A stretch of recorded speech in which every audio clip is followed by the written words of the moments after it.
What is beauty and how can we access beauty in our environment more easier, more often?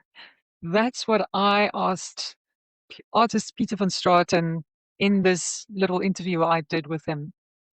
I'm really interested in beauty at the moment because it's something that's been eluding me for the past few years. I've started to feel like the way that I engage with the world is more and more removed. Ian McGilchrist says this is our left brain focused way of engaging with the world around us that's causing this. We are more and more becoming creatures that are separated from a deep sense of enchantment with the natural world around us, feeling like we're part of something and in awe and wonder of the world around us. So Peter van Straten, he is such a person. He is a magical person. And he's going to tell us today what it is that he does, how it is that he sees the world and perceives beauty in such a profoundly visible, continuous, and deep way.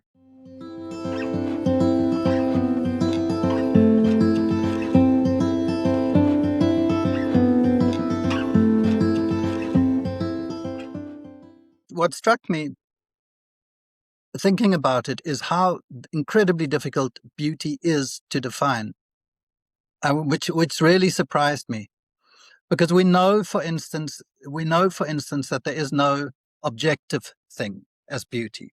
A good example is landscape. Like, I used to not like barren landscapes, nor did I used to like fynbos, and now I adore both of them. Neither, particularly let's say a semi-arid landscape like the Karoo, is in most people's mind doesn't conform to our classic idea of beauty, whereas a forest or a bit of coastline does. So those things are no longer interesting to me. Those distinctions. So for me, the closest I can get to actually defining beauty is more a response. It's an emotional response, and it's, for me, anytime anything that is uplifting is beautiful. So to give you an idea, once again, if you had, let's say, a person on the beach who subscribed to classic ideas of beauty, right, and that person was either had a neutral face or a frown, and someone else that didn't subscribe or prescribe to the same classical ideas of beauty was smiling, the latter is going to evoke joy in you. So they are, to me, more beautiful. And also what I realized is there's a difference between beauty and aesthetics. So I personally am obsessed with aesthetics, and in fact, I get teased by my family. They call me the aesthetics police, because I'm always saying, no, we can't do that. We can't put this here. We can't do that, And if anything, I've had to chill out over my life, because I used to be like, I would get thoroughly depressed if I was anywhere that wasn't beautiful, or aesthetically beautiful, let's say. So I've actually had to learn to understand and appreciate the fact that aesthetics has an enormous amount to do with the surfaces of things. So for instance, I made a painting about that recently, how someone's face is literally, you go 1 millimeter under someone's face and it's blood and gore and stuff. So it's a very superficial layer of reality. And what is beautiful is far more profound than that. And humans are a great example. You can have someone with a very pretty face that isn't in the least beautiful. They have an aesthetically pleasing face, which is a very different thing from being a beautiful person. Look, Peter, you are, for me, someone that I've always wanted to interview because the way that you are as a human being and the way that you engage with reality strikes me as being very different to the way that the normal person walking in the street relates to the world around them. And a lot of artists that I know have things in common in relation to how they see the world and how they perceive the world around them. What is it? How does Peter engage with the world in a way that allows beauty to blossom and encounter you in some way? I think I think whenever you're talking about yourself, it's always tricky because it's a little bit like if someone asks you how breathing is or how your heartbeat or your autonomous nervous system is, because you can't really see the forest for the trees. But I do think that for some reason I'm I, I'm not that. I perhaps I simply don't see the guidelines. It's as if the whole world is covered, let's say, in masking tape strips, and everyone learns to walk, where the strips are, and I just haven't been able to see them, so I just sort of walk wherever.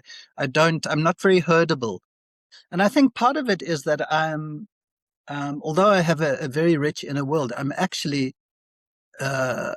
quite aware of the present in quite a radical way, which I didn't realize it was radical because it's just what I do.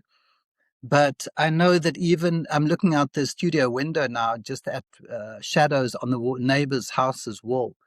And just the arbitrary shadows, just the texture and the color and all of that is incredibly rich to me, as if I'm, on drugs or something, which I'm not, for the simple reason that I'm already too far in that direction. So for some reason, perhaps there are filters missing. And so I see things incredibly vividly. And that allows, I think, for a level of engagement that is more dynamic, more active, more fun, and more inspiring. I mean, I get awestruck by pretty simple sights and sounds. I'll walk on the beach and I'm literally just looking at bubbles in the water around my toes or whatever, and I'm like completely blown away. Which is very lucky situation to be in.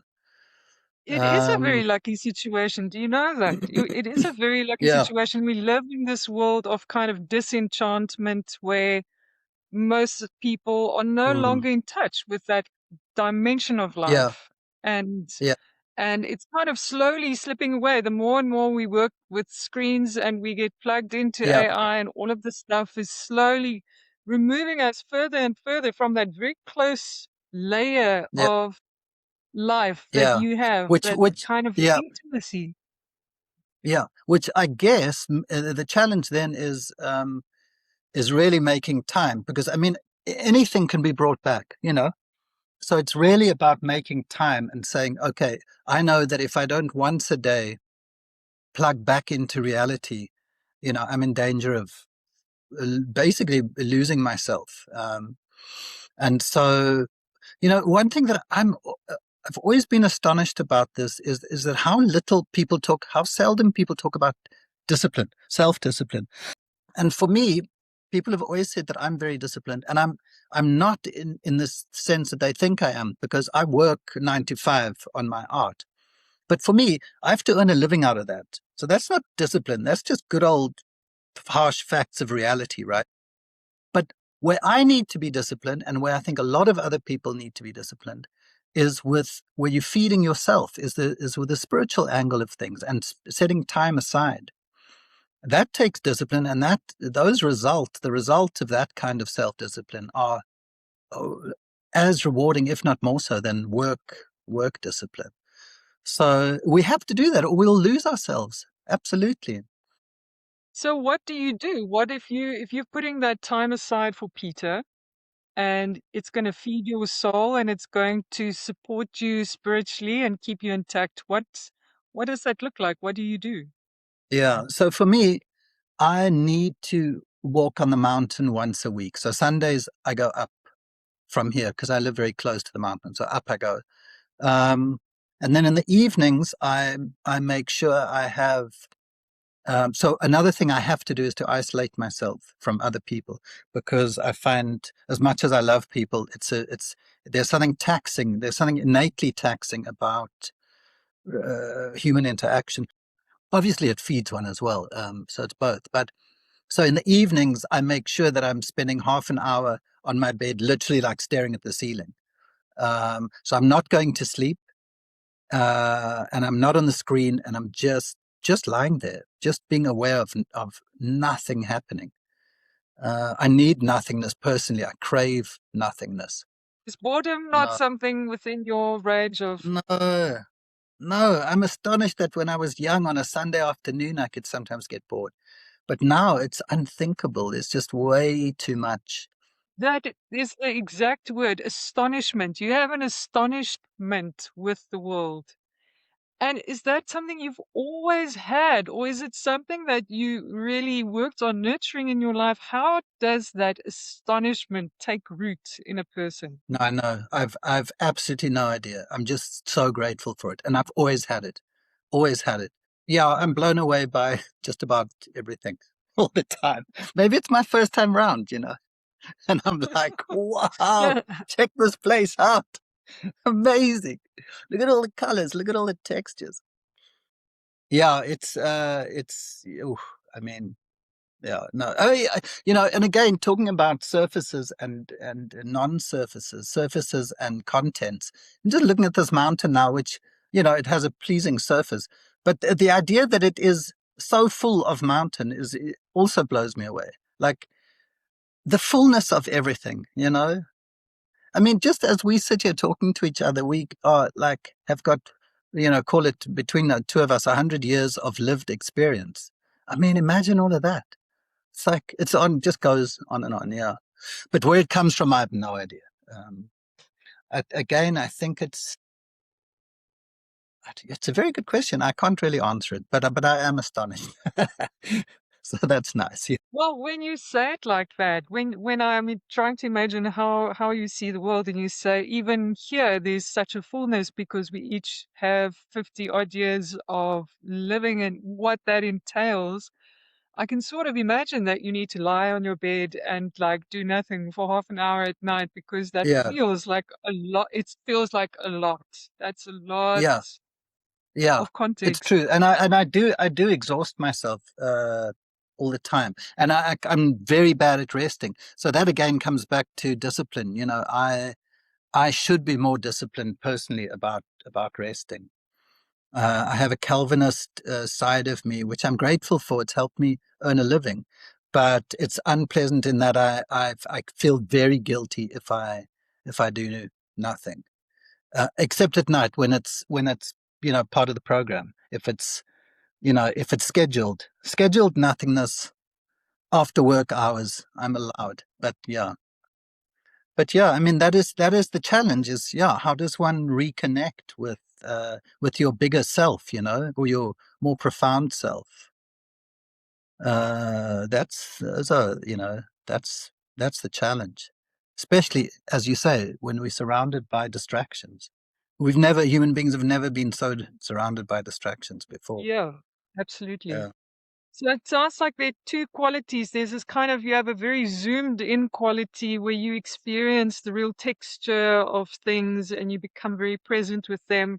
And then at some point, you sort of have to zoom right out and sort of empty out at the same time to go into the bigness of things so that you yeah, find a balance somewhere between the two of them. exactly. Yeah, yeah, yeah. And also trying to, as an artist, one of the issues is that you're trying to do justice to your experience. So you're blown away by something, and innately you have a drive. It's maybe even what defines artists is you have a drive to somehow reflect that in your work and to celebrate it. Um, and there are times, and in fact, basic humility and aging and so on should dictate. You at the same time you realize you don't really have to mirror any of that stuff. It's not written in sort of universal law that you have to do that. But one feels compelled to reflect it somehow. But again, I think if you're just sitting in the Fynbos on a Sunday morning, just downloading it all, that's in my case, that's very much what I should be doing. and not trying to take photos of it and not trying to pass it on to other people, you know? Yeah, So if I have a 9 to 5 job and life's pretty grim, and I just there's nothing that really I don't have a deep sense of beauty. I can encounter things, but they don't feel that kind of sense of depth that you're describing. They don't have a transcendent quality to them. I'm yeah, just sort of moving through the world from one thing to the next, and that sense of enchantment that you carry is gone. yeah. What what do I do? That is such a brilliant question. All I can do, I mean, I'm just going to talk off the top of my head. The first thing I think about are feet, actually. If you can put your feet into sand or feet into water or feet into grass, and in the context of nothingness, you're not doing anything for anyone. You're just stopping. Actually, that's what you're doing. You're stopping. You know, you're stopping and you're anchoring yourself. And I think maybe if one can go through the discomfort, because I know for a lot of people, I mean, even for me, meditation, an hour of meditation is quite a thing to face. So stopping can be, really difficult for people. But I think you've got to kind of accept that there might be a little bit of discomfort with that. But if you're sitting with your feet in a river or feet, or you're on the beach or wherever you are, or in a garden or in a park, whatever, it doesn't actually matter. And you can really just stop and acknowledge how badly you need to be still to break the pattern, and then that is how, again, like, what do I know, but my instinct is that is how one can um start kind of crawling your way back to really being enchanted by reality or by the present. It's not going to happen instantly. It's a matter of breaking the spell, the hypnotism, you know and then doing that regularly. And even again, I'm astonished by how thoroughly one can rest in 5 minutes. You know, 5 minutes of mental emptiness is a long time. It's longer than an hour of busyness. An hour of busyness goes like this. But so I think, yeah, stillness and anchoring, and it's got to be repeated. Uh, Okay. and then hopefully you're creating a field in which something can grow, and that'll surprise you probably. You don't always know what will grow in that field. Yeah, Okay, so what I'm hearing you say is you're creating a kind of a space within which something can start to happen, something can start to emerge. If you're awake to it and you're present to it, the world can start to surprise you and something can start to catch your yeah, attention. exactly. And yeah, and it requires a little bit of courage. Transformation always does require a bit of courage and patience as well. To sit there and to say, like, okay, I'm committed to change. I didn't really know how it's going to look or how fast it's going to come, but I'm dissatisfied with how I feel or how I experience reality. So here I am. I'm stepping up for change, and I don't know how it's going to look. And all I can do is just be peaceful and present, and keep doing that.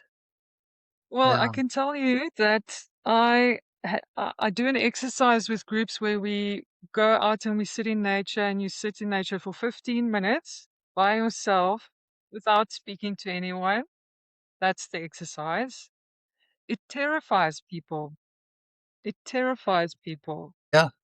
Absolutely. Yeah. Yeah. So Absolutely. that's where we're at the moment. Never mind Yeah. how, so we meet in the world, anything beyond what we know is met with fear and anxiety and a sense of Mm, um, distrust. And yeah. what you have in many ways is the opposite. You have a deep trust in the kind of like the underlying goodness of things. Yeah. And this is my perception. I'm putting words in your mouth, Peter. But Yeah. from observing you, you have this kind of like a kind of a encouraging way of being with the world that says like, wow, you're amazing. Look at you. And you meet the world Yeah, in that way. yeah, yeah, And that's useful and and good if you want to live yeah. in an enchanted universe.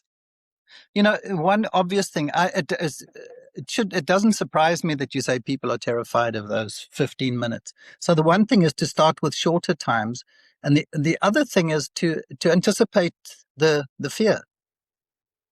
Um, because I guess one of the issues as well is that not everyone is comfortable inside themselves. So when you leave someone on their own under a tree, the tree is sort of vaguely there, but mainly what's there is themselves unhidden, unfiltered, is just, which is not everyone's idea of a good time. But hopefully over months of doing something, it could become that. We sort of scaffolded into ourselves. We've become these like eggs. And we're measured, unfortunately, our beingness is measured in doingness mainly. It's what we do or what we contribute or whatever, in a very outward way. So yeah, it's a hell of a thing to come back from. Yeah, and I mean, I'm spoiled because I'm sitting here, in the studio all day, every day, with an enormous amount of freedom, mental freedom. Um, so yeah, I mean, I have sympathy, I have empathy if people are basically interacting with others all day and having to basically jump to someone else's rhythm.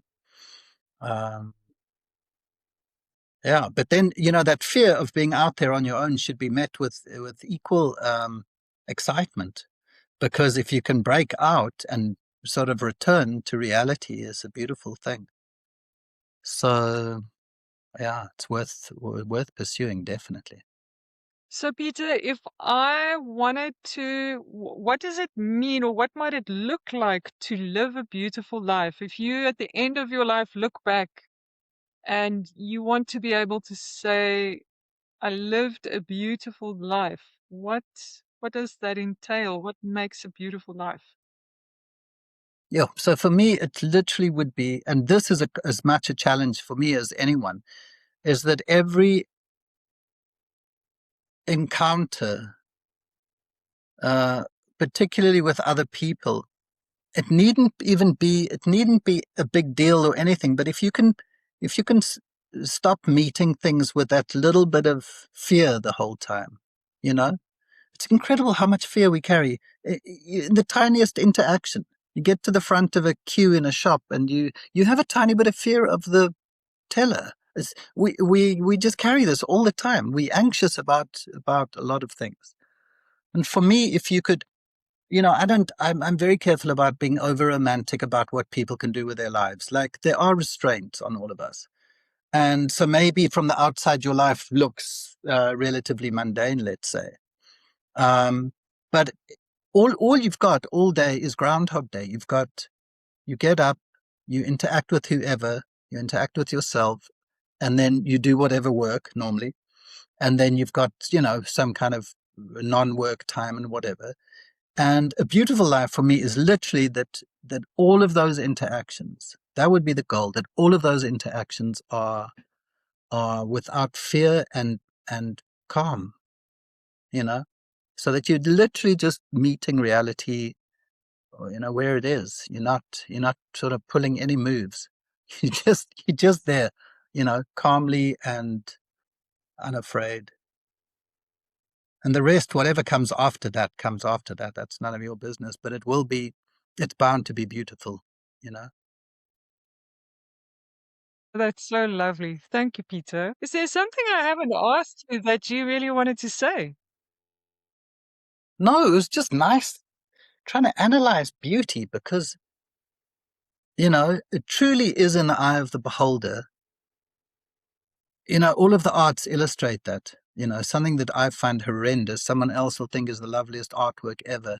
So we can't look at it like that. It's too frustrating and banal. It's like, So I'm really into. I love your question, and I love reanalyzing what it means. And I, while I was thinking about beauty, I realized that you get a yes feeling. You know, every now and again something happens, and it's just you just feel yes. You know, your life is reaffirmed. Life itself is reaffirmed. And it's often beauty of human beings, you know, beautiful behavior, um, beautiful beingness. Um, and I mean, of course, we aspire to that, but we get battered, and we, we get tired, and then our lesser selves, are in charge, and so on. So I guess, one of the things as well is to try and keep. This is something I try and do with my paintings, is to use them as reminders of. I think it's helpful to keep a goal of your most beautiful self. You know, um, even even if the journey is messy, at least as long as you're living with the idea, with that goal, you know, um, allowing your bigger self to, or trying to encourage your bigger self to be in charge more than your one of your silly selves, you know, because they often take over. In fact, I would say that my silly selves take over every time I'm interacting with anyone. You know, I become a lesser person, a silly person, very often. You know, I mean, I admire every now and again you meet someone that is just so calmly in the present when you engage with them that it's beautiful. Yeah. So that's one of my aspirations, because I can be all very lofty and wise and stuff when I'm on my own in the studio. But put me in a group of people and it's not the same thing anymore, you know? No. Well, you shouldn't undercut your silly self because you have such a playful. Your silly self is deeply playful. Yeah. No, true. The silly selves are also, they do some good, they do some good work. Yeah. When I was reading, I wanted to add like a bio to the bottom of the video, so I went onto your website to see what your bio says. Okay. Yeah, I haven't read that in a long It's time. fantastic. It's Okay, wonderful. good. So I'm not a painter. I don't like to call myself a painter. I celebrate with a single iconic image each uniquely intriguing facet of human existence. You know, you have archetypal things like a journey. Let's just say a journey. Already, like how many images are hiding in just that concept, you know? Um, and so in that sense, all my work is set out actually for me. You know, if you're trying to create an iconic image around as many basic fundamental human situations as you can, then that's it. You sort it, a conversation. How many images are there? A journey, how many images?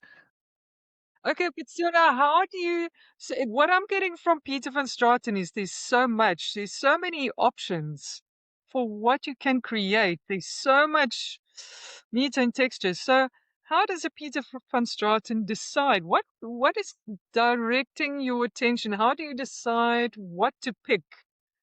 Okay, so it's relatively simple in that you get, and it's taken me a long time to work it out, but basically you get images. So in music, it's very obvious, because you've got music is attempting to you have to create emotion going forward all the time. So you don't want notes and chords and stuff in there if they're not creating an emotion or a feeling of some kind. So that it's relatively simple.